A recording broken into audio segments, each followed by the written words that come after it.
uno no lo sabe desde que entra su familiar al hospital. Y cuando ya hay fecha de operación, te preguntan, a mí me entrevistaron y me decían, ¿y ya tienen las pintas de sangre? Y yo dije, ¿qué pintas de sangre? O sea, uno no lo sabe y cuando te hacen la entrevista, a veces están pensando que ya tú lo has conseguido. Así que te lo comento porque esto es bien importante porque uno entra como en ansiedad de a dónde consigue gente. Conoces personas, pero no sabes, te parece como invasivo decirle a alguien que te done sangre. Digo, yo tengo un hijo que es donante constante, pero yo no sé en cuántas familias existen donantes, así que son gente que ya está, como que ya hace eso porque sí, por desprendimiento, por las razones que sea. Yo no sé en cuántos hogares hay donantes permanentes, no es tan común. Y hay algo importante, la Policía Nacional. Dile a tus oyentes, yo en ese momento descubrí que la Policía Nacional, ese es uno de los servicios que da, no porque esté escrito y porque sea una obligación, sino que enseguida salen voluntarios y llegan y apoyan con eso. Sí, la policía, los bomberos, Los bomberos, también apoyan la mucho. policía, yo tuve la experiencia esa y es efectivo. Sí, yo he sido donante y he ido frente a la caja de ahorros de la Vía España. Ahí Soy está España, es correcto, es y me atienden correcto. muy bien. Y bueno, pero eso sí, lea el cartel que está ahí en la entrada, porque ahí hay una serie de, antes de siquiera que te saquen la sangre, lea el cartel. Porque a mí me pasó en una ocasión que no leí el cartel, no me advirtieron nada, me hicieron, me La sacaron la prueba. sangre, me hicieron la prueba de sangre y cuando voy, después de esperar el resultado, me dicen, ¿usted ha viajado en los últimos días?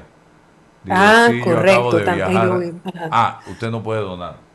Eso y creo que el tiempo que tienes que esperar. Exacto. Lo sé Entonces, porque cuando nosotros recurrimos a mi hijo que es donante frecuente, dependiendo de cuándo él ha donado, no pueden. Hay un periodo de tiempo que tienen que esperar para volver a donar. entonces, mejor adviértale en eso a la persona en la primera entrevista, apenas llega. Oiga, usted ha viajado, háganle las preguntas antes y me evitan el pinchazo que yo soy flojo para que me esté enchuciando. Así que eh, eso quería. Oiga, tengo a René Quevedo, a Ana Matilde Gómez. Yo tengo dos cositas aquí que me llaman la atención para comenzar.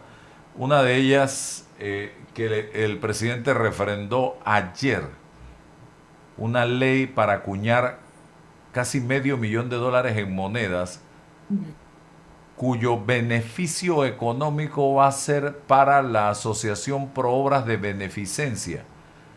Decía el licenciado Ernesto Cedeño, no estoy de acuerdo con esto, porque ¿por qué darle un beneficio del Estado a una asociación no gubernamental?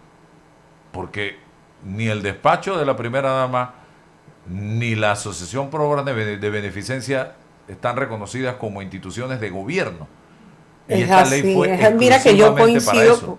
sí, yo coincido con él en que eso está bien complicado. Hay como una línea muy estrecha ahí porque se hace con fondos públicos, pero va a tener un beneficio particular. Y creo que casi todos los presidentes cometen el mismo error de considerar que la primera dama es como si fuera una servidora pública y no lo es. Ella no tiene ninguna prerrogativa, ni esta ni ninguna, el despacho como tal. Pero cuando uno opina técnicamente, en este país termina, porque lamentablemente, y en eso René es extraordinario, armando sus slogans, y él dice, no, por emociones, creen que es que uno está atacando la causa.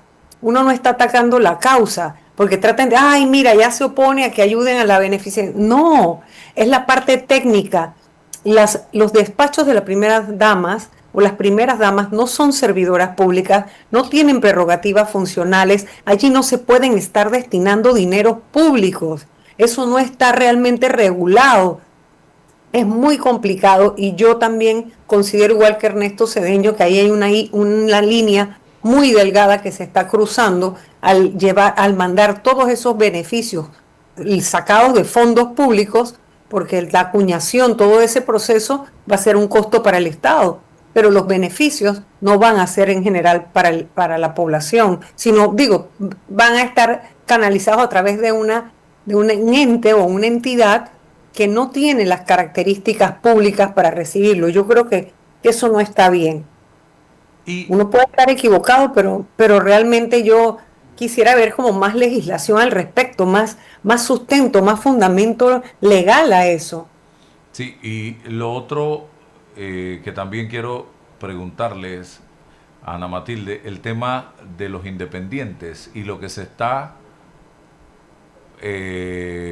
tramando en la Comisión de Reformas Electorales. Ya habíamos pasado esa etapa, hay un fallo de la Corte de que aquella persona de un partido político que le firme a un independiente no se borraba del partido al que pertenece. Ahora quieren venir precisamente con aquello de que si tú eres miembro de un partido político y le firmas a un independiente, automáticamente te sacan del partido o estás renunciando del partido.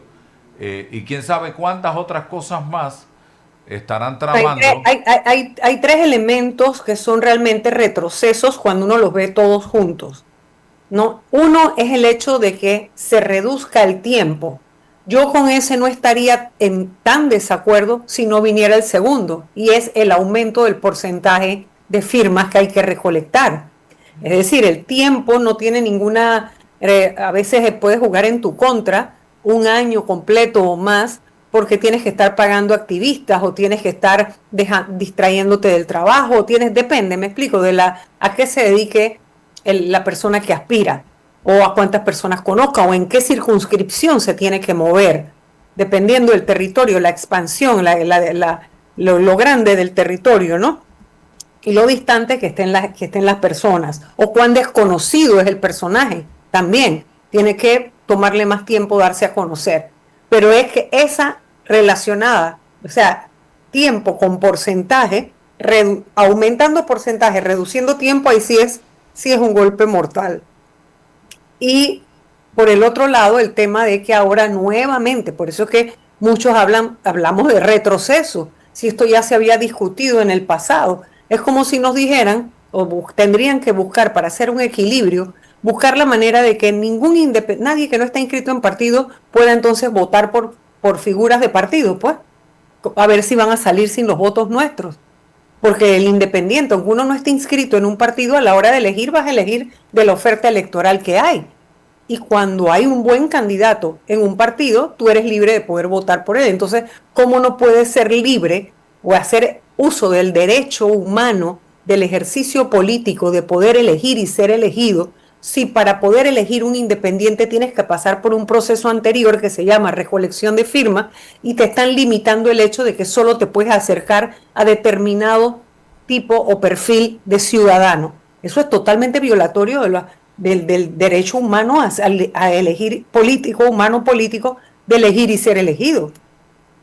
¿Hay temor, siente usted, de parte de los partidos Total, políticos? hay una firme decisión de cerrar los espacios para que el movimiento independiente siga creciendo en el país, desde el punto de vista de cuán diferente puede ser la forma de hacer política de una persona que no está maleada por prácticas político-partidistas que degradan el ejercicio político. Yo no estoy diciendo que los partidos deben desaparecer, muy por el contrario, mi visión nunca ha sido esa. Mi visión ha sido que hay una fisura importante por la que se cuela el ejercicio independiente en la medida que el ciudadano no está encontrando satisfacción a las demandas que tiene de democracia política, porque los partidos políticos están incurriendo en prácticas que degradan la política misma. Entonces la gente se harta de eso, incluso dentro de los propios partidos. Pero yo creo que eso podría jugarles en contra, porque aunque metan una presión, miren, en el primer ejercicio que yo hice político para ir a la asamblea, yo conocí muchas personas que cuando yo les pedí la firma en aquel momento, se borraba la persona, ¿te acuerdas? Estaba hablando 2014. En el momento 2013, 2014, en el 2013 que yo salí a buscar esas firmas, hubo personas que me dijeron, usted es la mejor razón que yo encuentro para salirme de una vez por todas de ese partido. Es decir, no querían ir allá, o sea, no sacaban el tiempo, no estaba la motivación del todo como consumada para ir a borrarse en el tribunal electoral. Y si tú le ponías la facilidad al firmar, tú me decía, prefiero estar fuera del partido, pero que usted llegue a estar inscrita en un partido que no me gusta lo que está pasando. Eso podría pasarles también. Ujú. Y si me sacan, ¿cuándo puedo volver a inscribirme? Se pregunta acá un oyente. Es que si usted lo Bueno, sacan de un la vez pasada partido, no lo quédese sé por cómo lo fuera. están O se poniendo anula la ahora, no sé firma. si eso lo han limitado ahora, antes no había límite. Y eso también se volvió un enredo porque las personas quedaban fuera, pero las personas no lo sabían. En aquel entonces no se publicitó tanto, en el 2013 no se conocía que la gente quedaba borrada. Lo decía la hoja en la parte de arriba, pero como la gente no lee y uno se lo decía a las personas, pero algunos no lo retenían en su cabeza, cuando vinieron las primarias de su partido, venía alguna actividad de su partido y le decían, usted no está inscrito. ¿Cómo? Entonces decían, no, pero que yo fui engañado. Pues no es que fueron engañados, es que no prestaron atención. Y entonces corrían a inscribirse de nuevo, pero ya había el tema de que habían muchos fundadores o personas que habían sido desde el inicio del partido y no querían como aparecer ahora como nuevos inscritos, sino con su antigüedad. Todo eso es un problema. Realmente ese debate definitivamente es un debate que se está haciendo en contra y no a favor de nada. ¿Sabe a qué Es le decir, tengo miedo? no es un debate en favor de la democracia, sino un debate en contra de las oportunidades de los que no militan en partido. El gran temor mío no es lo que pasa en la Comisión de Reformas Electorales, es lo que pasa en la Asamblea donde la mayoría son los partidos políticos y que ya históricamente se ha demostrado que lo que sale de allí cuando llega a la Comisión de Reformas Electorales, digo, a la Asamblea Nacional, desde la Comisión de Gobierno, empiezan los cambios de todo lo que se aprueba en esa Cambios en comisión. reversa. Exacto. Pero además, Álvaro, también imagínate, si cuando han salido cosas buenas y llega a la asamblea las dañan, ahora imagínate cuando vienen cosas mal hechas, ¿cómo quedará eso peor? O sea, realmente por tener una actitud de bloqueo, no están avanzando en el desarrollo, o sea, en la evolución positiva que debiera tener el código electoral para que de la experiencia vivida se vayan mejorando los procesos. Lo que están haciendo es retroceder en el proceso con el afán de coartar una libertad de participación y un ejercicio más participativo de personas no inscritas en partido.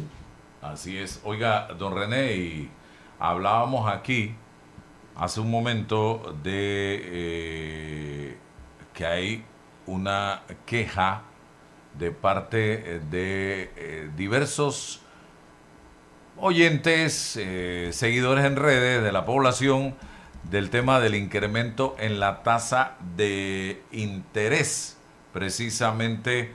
Y yo les decía que muchas veces la persona la persona que solicita el préstamo al banco en medio de la alegría, de la euforia, llega, firma y no lee ese contrato que está firmando o ese acuerdo que está firmando con el banco que claramente señala que se pueden hacer ajustes a la baja o a la alza en el tema de las tasas de interés. Eso está allí, más claro que el agua. Don René. Sí, buenos días, Ana Matilde, Lisbeica, Álvaro. Efectivamente, o sea, eso está allí. Pero, digamos, obviamente hay una queja pues, natural. Pero quizás lo más importante en todo esto es, porque inclusive es las declaraciones de Carlos Berguido, en el sentido de, porque la gente dice, bueno, pero si las tasas en Estados Unidos están bajando, ¿por qué aquí no? Entonces, no es automático, uno. Segundo, no olvidemos que nuestra posición de riesgo, nuestro riesgo país, aumentó relativo a hace unos años. O sea, como referencia, si vemos la tasa de referencia hipotecaria en el cuarto trimestre del 2017, para ponerlo en perspectiva, era 5.25%, como referencia, y en el cuarto trimestre de este año es 6.50. Ese 1.25 de aumento de tasa referencial en una hipoteca de $100,000, por decir, ¿okay? eso es $85 más en el costo de la letra. Entonces, y lo acabamos de ver, ¿no? Y aún cuando de acuerdo a la información del APC, la, el saldo promedio en las hipotecas es $62.000, estamos hablando de 55, $56 de aumento de la letra solo en intereses. Entonces, nosotros estamos expuestos a una serie de elementos externos, por ponerlo así. Obviamente está pues digamos, el costo de los fondos a nivel nacional y a nivel interno, pero obviamente estamos expuestos a temas tales como pues las tasas que asigna el gobierno federal en Estados Unidos y obviamente nuestra perspectiva, y ahí pues obviamente todo este tema del grado de inversión y nuestro riesgo como país es fundamental. Ha bajado, sí. A ver, entre entre abril del 2022 a octubre de 2024, nuestros bonos pasaron de ser los terceros más seguros de toda Latinoamérica, solo superados por Chile y Uruguay, ambos con grado de inversión, al puesto número 9, superado por países que no tienen grado de inversión, como Brasil, Paraguay, Guatemala, República Dominicana y Costa Rica. Obviamente eso tiene un impacto directo en el costo de los fondos, directo, tanto para el gobierno como para los bancos nacionales que se apalancan en deuda panameña. Ahora bien, hay que reconocer, sin embargo, y esto es muy reciente, hace un par de semanas se publicó ese mismo índice que se llama el ENVI, el índice de bonos de mercados emergentes, que publica JP Morgan, y mejoramos la posición, ahora estamos en el puesto número 7, ¿okay? Significa que no solamente, o sea, estamos recuperando esa confianza a nivel internacional, pero, digamos, como reflexión, creo que obviamente nosotros estamos, y es importante que eso se sepa, la relación y la importancia y el impacto que tienen todas estas cosas sobre nuestra vida diaria. Es decir, acabamos de ver cómo pues, todo lo que pasó pues, tuvo un impacto muy fuerte, no solamente en la pérdida masiva de empleo formal en las provincias de Panamá y Panamá Oeste, que ya lo he dicho aquí antes, pero también la reducción del gasto discrecional, debido, entre otras cosas, a ese tipo de situaciones, ¿no? Y concretamente la morosidad en las hipotecas bajó. Esto básicamente significa, a pesar de que los intereses subieron, obviamente la gente cuida mucho su casa, pero esto significa que no tiene gasto discrecional para ir al comercio, para comprar, etcétera, etcétera, y básicamente es lo que hemos visto. Sin embargo, yo obviamente no puedo asegurarlo porque yo apenas tengo indicios que esto fue un periodo que llegamos al final de un periodo que duró desde el 2012 hasta el primer semestre de este año, ¿okay? Y que comienzan a haber ciertos síntomas muy, muy débiles de un cambio en la tendencia. Uno, los financiamientos bancarios al sector productivo aumentaron un 9% con respecto al año pasado. Eso es positivo, porque eso es para generar empleo. Pero obviamente no es nada para festejar con champaña, va a ser gradual. Segundo, hubo obviamente en el primer semestre de este año, hubo una reducción muy fuerte de las recaudaciones del ITBMS. Cayó el consumo en $128 millones mensuales, ¿ok?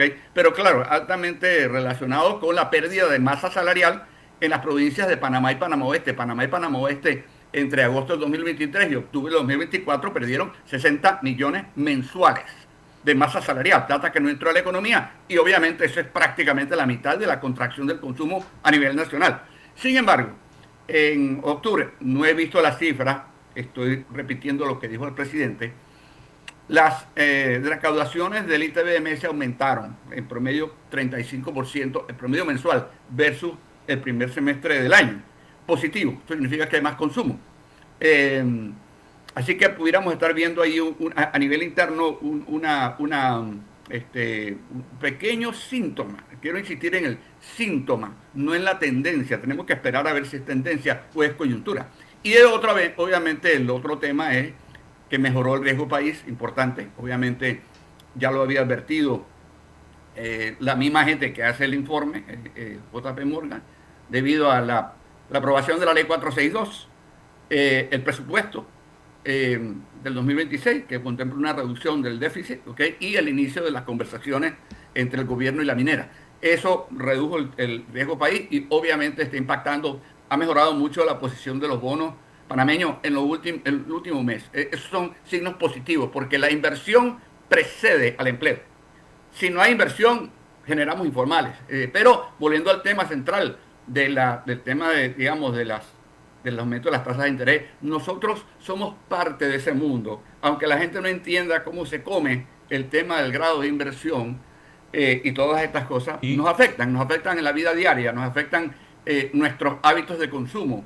Pero bueno, forma parte del proceso, como decía Dalai Lama, o como decía, aunque pierdas, nunca pierdas la lección. Ojalá entendamos que no es solamente generar empleo, que nuestro gran reto es generar derrame económico. Lo vivimos con el canal. En la época Martinelli, por ponerle un nombre, se generaron 351.000 empleos. Sin embargo, de la construcción fueron apenas 58.000, 15%. ¿Okay?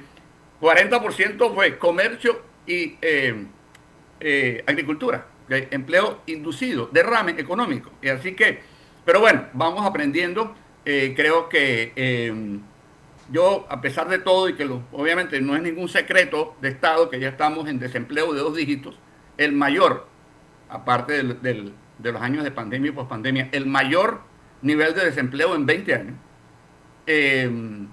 y que aumentó el número de informales. Yo no creo que la informalidad porcentualmente haya aumentado tanto, pero sí el número de informales. Pero a pesar de todo esto, creo que hay pequeños indicios alentadores de que pudiéramos estar viendo un pequeño cambio en la tendencia y que podamos disminuir nuestra tóxica adicción a la deuda. Pero del país y a nivel personal.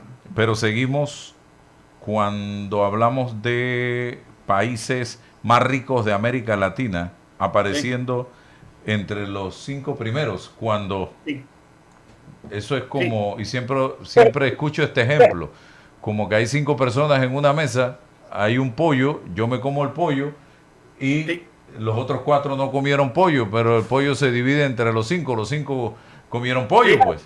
No, porque a uno le reparte alitas y al otro pechuga, pero si tú preguntaras quiénes están mejor nutridos, la pregunta determina la respuesta. Si tú preguntas quiénes comieron pollo, todos tienen que contestar que sí, comieron pollo.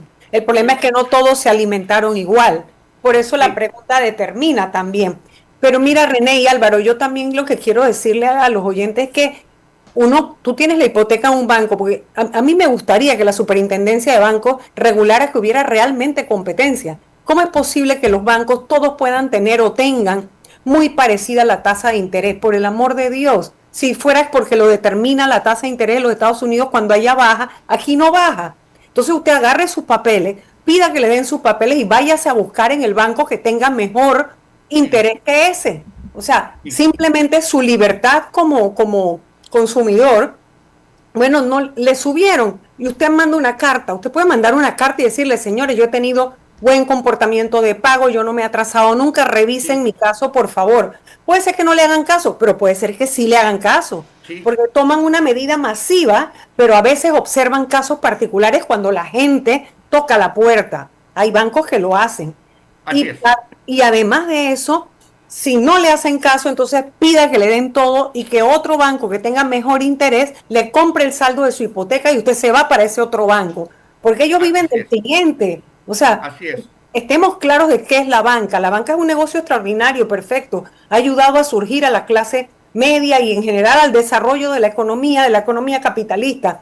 Perfecto, porque si no están las cooperativas, oiga, si no, usted llévese su préstamo, váyase para una cooperativa y empiece a funcionar de otra manera, porque es verdad, a veces creemos que esa es nuestra única alternativa, pero cuando nos tienen asfixiados y no piensan en el ser humano, que es el que le da la riqueza, porque todos nuestros depósitos es lo que hacen su gran capital. ¿Y sabes qué me molesta, René y Álvaro? Que en el último informe ese que no recuerdo ahorita, estaba que la banca nuestra está líquida.